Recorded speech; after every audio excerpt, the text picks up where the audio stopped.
నమస్తే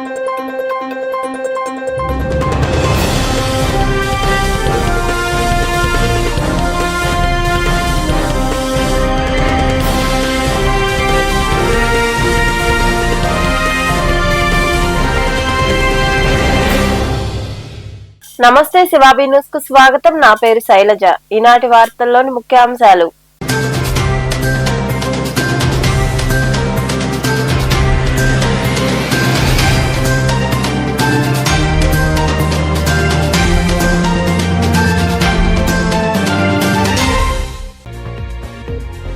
గూడూరు బైపాస్ కూడలి వద్ద జరిగిన రోడ్డు ప్రమాదంలో వ్యక్తి మృతి. స్కూటర్ పై రోడ్డు దాటుతున్న అంకయ్యను ఢీకొట్టిన లారీ.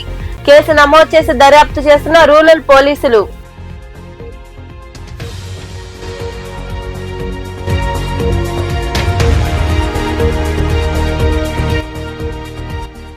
గత వైసీపీ ప్రభుత్వంలో ఒక్క రోడ్డు కూడా వేసిన దాఖలాలు లేవు. అధ్వానంగా ఉన్న గూడూరు జైంపు రోడ్డుకు నాబార్డ్ నిధులతో నూతన రహదారి నిర్మాణానికి శంకుస్థాపన చేసి మాట్లాడిన ఎమ్మెల్యే పాసం సునీల్ కుమార్.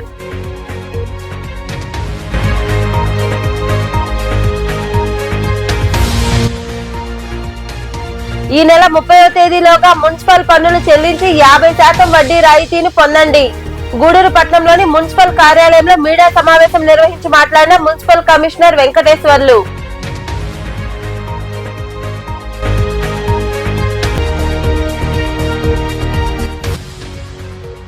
తల్లిపాలే బిడ్డకు శ్రేయస్కరం. గూడూరు పట్టణంలోని ఓ ప్రైవేట్ వైద్యశాలలో జరిగిన పోషణ్ పక్వాడా కార్యక్రమంలో పాల్గొని మాట్లాడిన అర్బన్ సిడిపిఓ మెహబూబీ. గూడూరు బైపాస్ కూడలి వద్ద జాతీయ రహదారిపై స్కూటర్ ను లారీ ఢీకొన్న ఘటనలో వ్యక్తి మృతి చెందాడు. మృతుడు గూడూరు మండల పరిధిలోని పోటుపాలెం గ్రామానికి చెందిన అంకయ్యగా స్థానికులు గుర్తించారు. మృతుడు పోటుపాలెం నుండి ద్విచక్ర వాహనంపై గూడూరుకు వస్తుండగా నాయుడుపేట నుండి నెల్లూరు వైపు వెళ్తున్న లారీ ఢీకొనడంతో తలకి తీవ్ర గాయమయ్యి మృతి చెందాడు. రూరల్ పోలీసులు కేసు నమోదు చేసి దర్యాప్తు చేస్తున్నామన్నారు.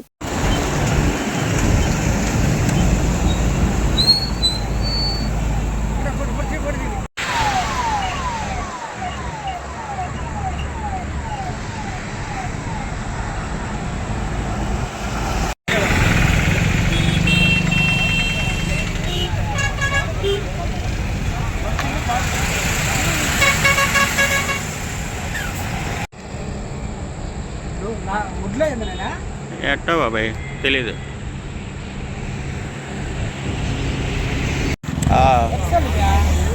ఎక్సెల్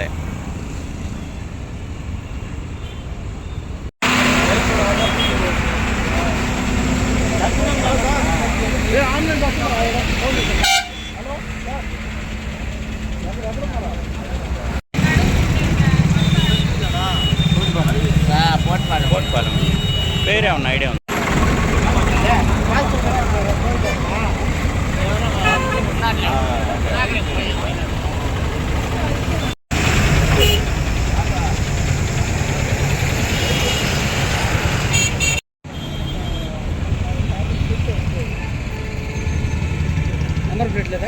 ఉంది.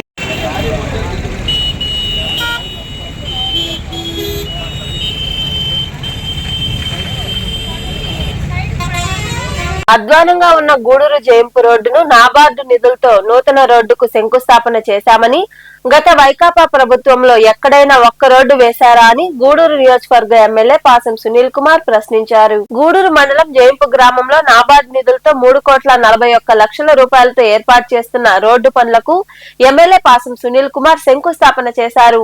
స్థానిక టీడీపీ నాయకులు ఎమ్మెల్యేకి ఘన స్వాగతం పలికారు. స్థానికులు పలు సమస్యలను ఎమ్మెల్యేకి తెలియజేశారు. ఎమ్మెల్యే సునీల్ కుమార్ మాట్లాడుతూ ఎన్నికలకు ముందు వచ్చినప్పుడు ఈ రోడ్డు అధ్వానంగా ఉందని తెలియజేశారని, ప్రభుత్వం దృష్టికి తీసుకువెళ్లి నిధులు మంజూరు చేయించి పనులు ప్రారంభించామని తెలిపారు. గత వైకాపా ప్రభుత్వంలో తట్ట మట్టి కూడా ఎక్కడా వేయలేదని, పనిచేసే కూటమి ప్రభుత్వాన్ని ప్రజలు గుర్తుంచుకోవాలని సూచించారు. పెండింగ్ లో ఉన్న పంబలేరు బ్రిడ్జి పనులు త్వరలో ప్రారంభమయ్యేలా చర్యలు తీసుకుంటామని పేర్కొన్నారు. నాయకులంతా కలిసికట్టుగా పనిచేసి రాబోయే స్థానిక సంస్థల ఎన్నికల్లో టీడీపీ పార్టీ గెలుపుకు కృషి చేయాలని కోరారు. అలాగే గూడూరు జైంపు రోడ్డు, వెంజోడు గ్రామ పరిధిలో ఉన్నటువంటి సీసీ రోడ్డు కూడా 600 మీటర్లు, కొండాపురం కొండాగుంట కూడా నెర్నూరు కొండాగుంట రోడ్డు కూడా ఇక్కడ ఉంది. అలాగే వెడిచెర్ల గ్రామ పరిధిలో కూడా సీసీ రోడ్డు 600 మీటర్లు వేసేటువంటి కార్యక్రమం ఉంది. మొత్తం సీసీ రోడ్ నిర్మాణం అంతా కూడా 1 కిలోమీటరు 1.20 కిలోమీటర్స్ అని చెప్పి కూడా తెలియజేస్తున్నాం. చాలా సంతోషం. నాబార్డు కింద ఈ నిధులు మంజూరు చేసినందుకు ముఖ్యంగా మా ముఖ్యమంత్రి నారా చంద్రబాబు నాయుడు గారికి, అలాగే ప్రధానంగా మా మోడీ గారికి, అలాగే మా ఉప ముఖ్యమంత్రి మా పవన్ కళ్యాణ్ గారికి, మా ఆర్ఎండ్బి మినిస్టర్ మా జనార్దన్ రెడ్డి గారికి, అలాగే రాబోయే రోజుల్లో ఈ యొక్క ఆంధ్ర రాష్ట్రాన్ని భవిష్యత్తును నిర్ణయించేటువంటి నేత మా నారా లోకేష్ బాబు గారు కూడా మనస్ఫూర్తిగా ధన్యవాదాలు తెలియజేస్తున్నా. అలాగే రాబోయే రోజుల్లో కూడా ఇంకెక్కడెక్కడ ఎలాంటి రోడ్లు ఉంటాయో అవన్నీ కూడా మా ఆర్ఎండ్బి అధికారుల సహాయ సహకారాలతో అవన్నీ కూడా ఎస్టిమేషన్స్ చేసి పంపిస్తున్నాం. త్వరలో మెట్టు చాలా అధ్వానంగా ఉండేటువంటి రోడ్డు అది కోట చెప్పుకోరు 18వ తేదీ అది కూడా శంకుస్థాపన చేసే కార్యక్రమం చేస్తామని తెలియజేస్తున్నాం. ఎందుకు చెప్తున్నానంటే మేము ఎన్డీఏ గవర్నమెంట్కి వచ్చిన తర్వాత చెప్పింది చేసేటువంటి కార్యక్రమం, అది అబద్ధాలు చెప్పేటువంటి కార్యక్రమం కాదు. మేము గత 5 సంవత్సరాల్లో గత గవర్నమెంట్లో ఎక్కడన్నా సరే రోడ్డు ఒక్కటి శంకుస్థాపన చేశారా, ఒక్కటి ప్రారంభించారా, ఎక్కడ ఒక్క తట్ట మట్టి కూడా వేసేటువంటి కార్యక్రమం లేదు. కానీ ఈ గవర్నమెంట్లో ఎన్డీఏ గవర్నమెంట్లో ప్రధానమంత్రి మోడీ గారి సహాయ సహకారాలతో ఈరోజు ఎన్ని కార్యక్రమాలు కూడా జరిగేటువంటి కార్యక్రమం అని చెప్పి తెలియజేస్తున్నాం. నిజంగా ఆర్ఎండ్బి అధికారులు రిక్వెస్ట్ తెలియజేస్తున్నాం. ఎక్కడెక్కడ అవసరం అవుతాయో రోడ్లన్నీ కూడా ఐడెంటిఫై చేసి అవి పంపించండి. అలాగే మంత్రి గారు నిన్న కూడా మంత్రి గారితో మాట్లాడా ఆ ఫ్లైఓవర్ మన బ్రిడ్జి పంపలేరు బ్రిడ్జి గురించి ఇంక్లూడ్ చేస్తున్నారు. అది కూడా త్వరలో కూడా శాంక్షన్ అయ్యేటువంటి కార్యక్రమం అని చెప్పి కూడా తెలియజేస్తాం. అట్లా మీకు తెలుసు 2 టౌన్ బ్రిడ్జ్ వచ్చి మనం రైల్వే కప్పు చెప్పేసి చెప్పాలి. ఎందుకంటే విమర్శకులు చాలా మంది మాట్లాడుతూ ఉంటారు అది ఇదేని. దానికి కూడా ఏంటంటే మనం చెప్పాల్సిన బాధ్యత మనం ఏది ఉంది కాబట్టి మాట చెప్పాం కాబట్టి ఖచ్చితంగా మాట మీద నిలబడేటువంటి గవర్నమెంట్ ఎన్డీఏ గవర్నమెంట్ అని చెప్పేదానికి మేము ఇప్పుడు కూడా ఇక్కడ కూడా ధైర్యంగా చెప్పే కార్యక్రమం అని చెప్పి నేను తెలియజేస్తూ ఏదైనప్పటికీ మరొకసారి ఇక్కడ లోకల్గా ఈ కార్యక్రమంలో వెంకటేశ్వర్లరాజు, రవిరెడ్డి, మధురెడ్డి, రాధయ్య, మట్టం శ్రావణి, ప్రకాష్ నాయుడు, శ్రీనివాసులు, ఆర్ఎండ్బి అధికారులు తదితరులు పాల్గొన్నారు. పురపాలక సంఘానికి చెల్లించవలసిన ఆస్తి మరియు నీటి పన్నులపై ప్రభుత్వం 50% వడ్డీ రాయితీని ఏప్రిల్ 30 వరకు పొడిగించిందని, ప్రజలందరూ ఈ నెల 30వ తేదీలోగా పన్నులు చెల్లించి వడ్డీ రాయితీని పొందాలని గూడూరు పురపాలక సంఘం కమిషనర్ వెంకటేశ్వర్లు కోరారు. గూడూరు పట్టణంలోని పురపాలక సంఘం కార్యాలయంలో జరిగిన విలేకరుల సమావేశంలో కమిషనర్ వెంకటేశ్వర్లు మాట్లాడుతూ, పురపాలక సంఘానికి చెల్లించవలసిన పన్నులపై ప్రభుత్వం 50% రాయితీని మార్చి 30 వరకు గతంలో ఇవ్వడం జరిగిందని, ఆ రాయితీని ఈ నెల 30 వరకు పొడిగించారని తెలిపారు.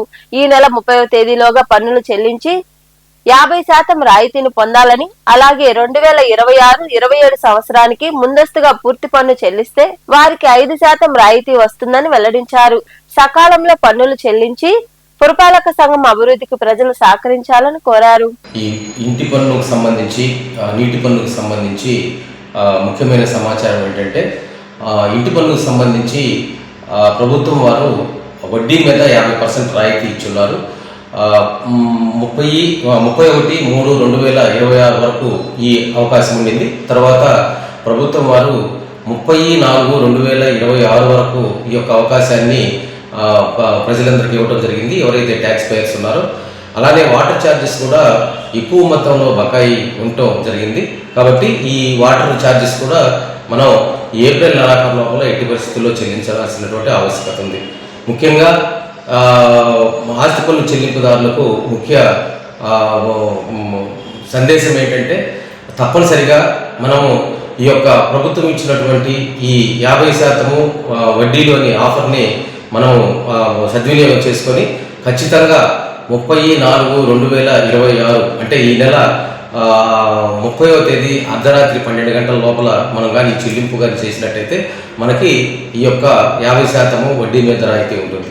అలానే ఎప్పటిలాగానే ప్రతి సంవత్సరము ఆర్థిక సంవత్సరం ప్రారంభంలో ఏప్రిల్ ప్రారంభంలో మనకి ఆ సంవత్సరానికి సంబంధించి ఈ సంవత్సరం 26-27 సంవత్సరానికి సంబంధించిన ఆస్తి పన్ను ఒకే మొత్తంగా ఈ నెలలో కానీ చెల్లించినట్టయితే అది దానిపై 5% రాయితీ ఉంటుంది.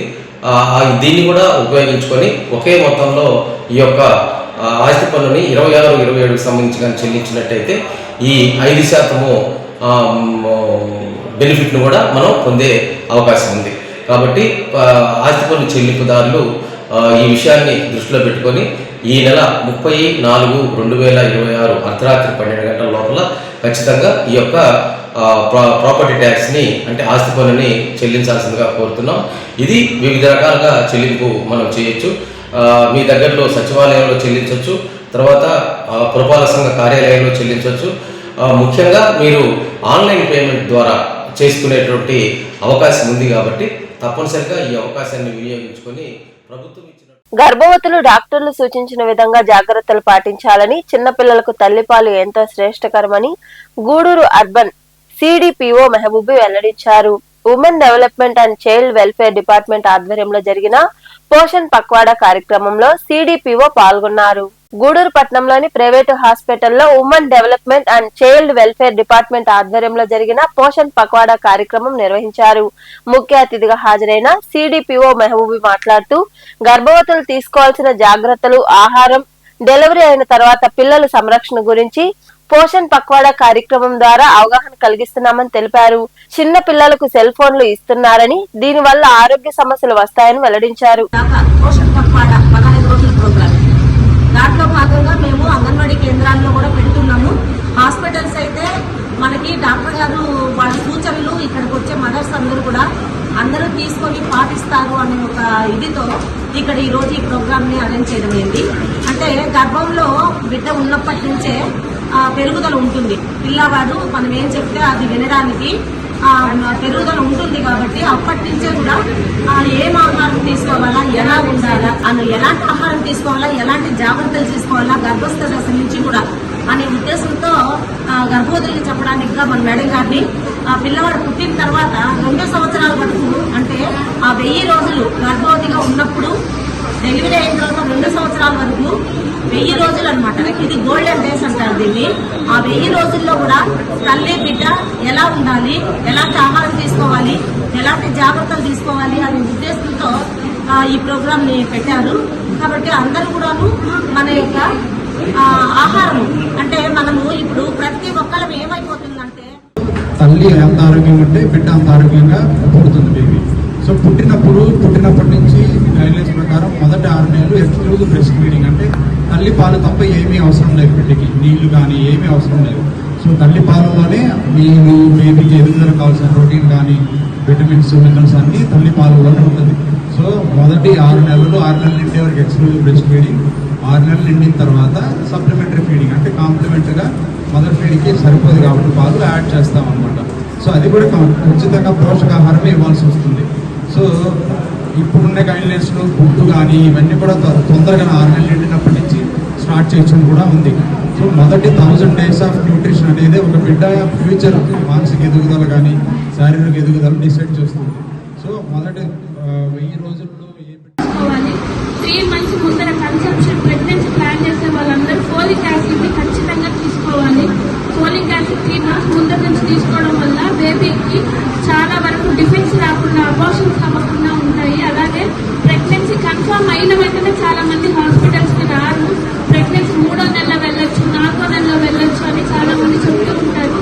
సో అలా కాకుండా ప్రెగ్నెన్సీ కన్ఫర్మ్ అయిన వెంటనే హాస్పిటల్ కి మీ దగ్గరలో ఉన్న గైనకాలజిస్ట్ ని కలవాలి. వాళ్ళ సూచనల మేరకు ఫోలిక్ యాసిడ్, విటమిన్ టాబ్లెట్స్ తీసుకోవాలి. ప్రెగ్నెన్సీ కన్ఫర్మ్ అయిన మొదటి రోజు నుంచే మంచి ఆహారం తీసుకోవాలి.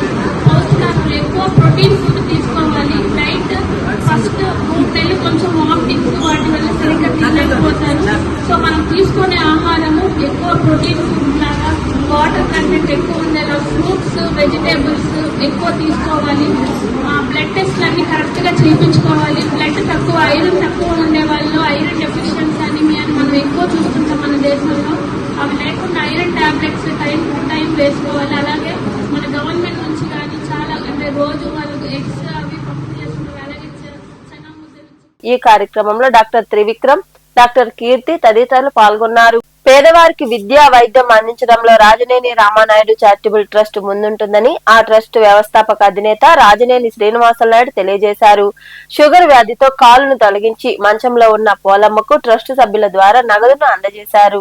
కోట ప్రాంతంలోని లింగాల స్వామి గుడి ప్రాంతంలో నివాసముంటున్న దాసరి పోలమ్మ అనే 75 సంవత్సరాల నిరుపేద వృద్ధురాలికి షుగర్ వ్యాధి ఎక్కువ అవడంతో 3 నెలల క్రితం ఆమె కుడికాలను వైద్యులు పూర్తిగా తొలగించారు. అప్పటి నుండి ఆమె మంచంలో ఉండడంతో స్థానికుల ద్వారా విషయం తెలుసుకున్న రాజనేని రామానాయుడు చారిటబుల్ ట్రస్ట్ వ్యవస్థాపక నేత రాజనేని శ్రీనివాసనాయుడు వెంటనే స్పందించి ఆమె వైద్య ఖర్చుల నిమిత్తం 25,000 రూపాయలను ట్రస్ట్ సభ్యులు బాబు కోటపూరి శ్రీనివాసుల ద్వారా ఆమె కుమారుడు పోలయ్యకు అందజేశారు. ఈ సందర్భంగా శ్రీనివాసనాయుడు మాట్లాడుతూ పేదవారికి విద్యా వైద్యం అందించడంలో రాజనేని రామానాయుడు చారిటబుల్ ట్రస్ట్ ముందుంటుందని, పోలమ్మకు ఆరోగ్యం మెరుగయ్యేంత వరకు తమ ట్రస్ట్ ద్వారా సహాయ సహకారాలను అందిస్తామని తెలిపారు.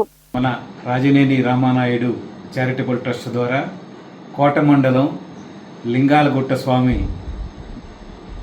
ప్రాంతంలో గిరిజన కాలనీలో నివసించే దాసరి పోలమ్మ 70 సంవత్సరాల పెద్దామకి ఈ మధ్య షుగర్ వ్యాధి ఎక్కువయ్యి ఒక కాలు తీసేయాల్సి వచ్చింది. ఆమె కొడుకు దాసరి పోలయ్య 10వ క్లాస్ వరకు మేము గవర్నమెంట్ హాస్టల్లో చదువుకున్నాం. సో ఆయన పోలయ్య మా ట్రస్ట్ని సంప్రదించగా ఈరోజు మన ట్రస్ట్ తరఫున ఒక 25,000 రూపాయలు ఆర్థిక సహాయం ఆమె వైద్య ఖర్చుల కోసం అందించడం జరిగింది. వాళ్ళ కుటుంబానికి దేవుడు ధైర్యం ప్రసాదించాలని, ఎందుకంటే ఆమెకు కాలు పోయింది, ఆ కాలు ఇంక తిరిగి రాదు. ఇంకా ఆమెకి కొద్ది రోజులు అయ్యాక ఏదన్నా ఆర్టిఫిషియల్ లెగ్ పెట్టించడానికి కూడా మా ట్రస్ట్ తరఫున ఆమెకి వాళ్ళ కుటుంబానికి సహాయం చేస్తాం. గూడూరు మండలం పాలిశర్ల గ్రామంలో కొలువైయున్న శ్రీ భీమలింగేశ్వర స్వామి దేవాలయంలో సోమవారం సందర్భంగా స్వామివారికి అభిషేకాలు, ప్రత్యేక పూజలు జరిగాయి. అనంతరం అన్నదాన కార్యక్రమం జరిగింది. ఈ కార్యక్రమాల్లో భక్తులు ఇరువుగా పాల్గొని స్వామివారిని దర్శించుకుని అన్నప్రసాదాన్ని స్వీకరించారు.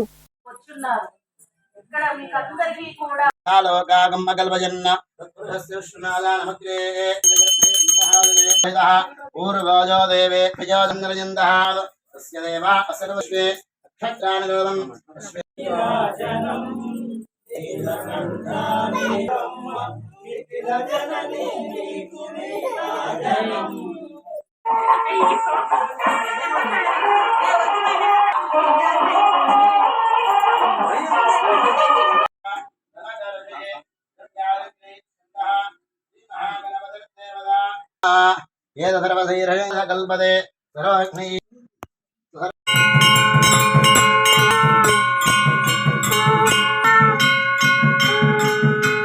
జై బోలో శంకర భగవాను కీ నమామిదం శ్రవణాయ విద్మహే సమే ఓం దత్ సత్యం ఓం దత్ సర్వం నమః ఊర్ధ్వలింగాయ నమః హిరణ్యాయ నమః హిరణ్యలింగాయ నమః సునమః భవలింగాయ నమః శర్వాయ నమః శర్వలింగాయ నమః శివాయ నమః ఆత్మాయ నమః ఆత్మలింగాయ నమః పరమాయ నమః పరమలింగాయ నమః భీమాయ నమః భీమలింగేశ్వరాయ నమః ఓం వినాయకనే నమః ఓం శశిశేఖరాయ నమః ఓం వామదేవాయ నమః.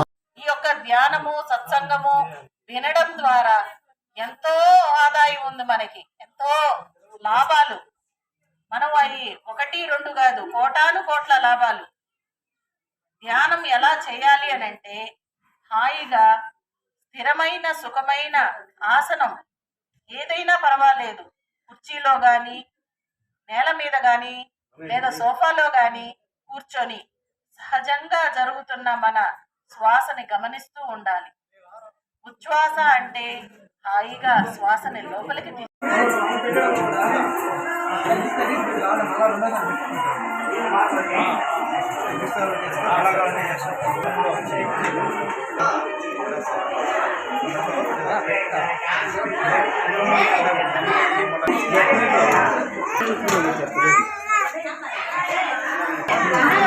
మనుబోలు గ్రామంలోని శ్రీ షిరిడి సాయిబాబా మందిరానికి సోమవారం పిడూరు గ్రామ మాజీ సర్పంచ్ మన్నెమాల సాయిమోహన్ రెడ్డి, ఆయన సోదరుడు నిరంజన్ రెడ్డిలు మందిరంలో ప్రతి గురువారం నిర్వహిస్తున్న అన్నప్రసాద సమర్పణ కార్యక్రమం వినియోగం కొరకు 822 కిలోల ధాన్యాన్ని అందజేశారు. వీరి వితరణ పట్ల మందిర కమిటీ సభ్యులు మరియు సాయి భక్తులు మాట్లాడుతూ శ్రీ షిరిడి సాయినాథుని ఆశీస్సులు వీరి కుటుంబాలకు ఎల్లప్పుడూ ఉండాలని తెలియజేశారు.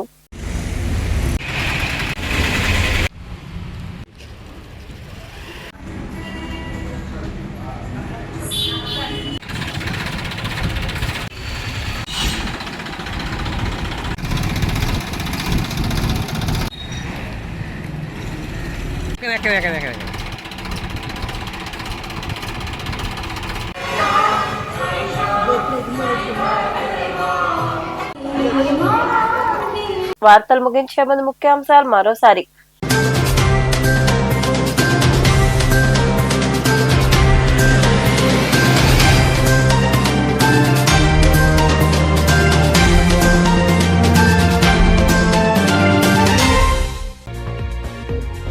గూడూరు బైపాస్ కూడలి వద్ద జరిగిన రోడ్డు ప్రమాదంలో వ్యక్తి మృతి. స్కూటర్ పై రోడ్డు దాటుతున్న అంకయ్యను ఢీకొట్టిన లారీ. కేసు నమోదు చేసి దర్యాప్తు చేస్తున్న రూరల్ పోలీసులు.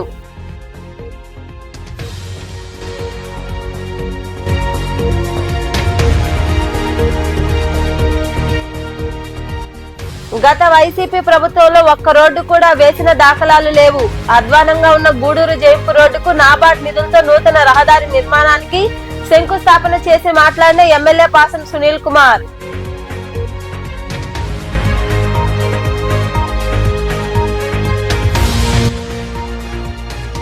ఈ నెల 30వ తేదీలోగా మున్సిపల్ పన్నులు చెల్లించి 50% వడ్డీ రాయితీని పొందండి.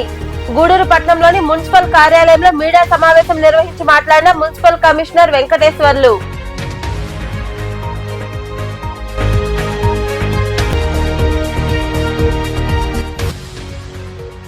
తల్లిపాలే బిడ్డకు శ్రేయస్కరం. గూడూరు పట్టణంలోని ఓ ప్రైవేట్ వైద్యశాలలో జరిగిన పోషణ్ పక్వాడా కార్యక్రమంలో పాల్గొని మాట్లాడిన అర్బన్ సిడిపిఓ మెహబూబీ. ఈ వార్తలు ఇంతటితో సమాప్తం. తిరిగి ప్రసారమయ్యే శివాబి న్యూస్ లో మళ్ళీ కలుసుకుందాం. అంతవరకు సెలవు. నమస్తే.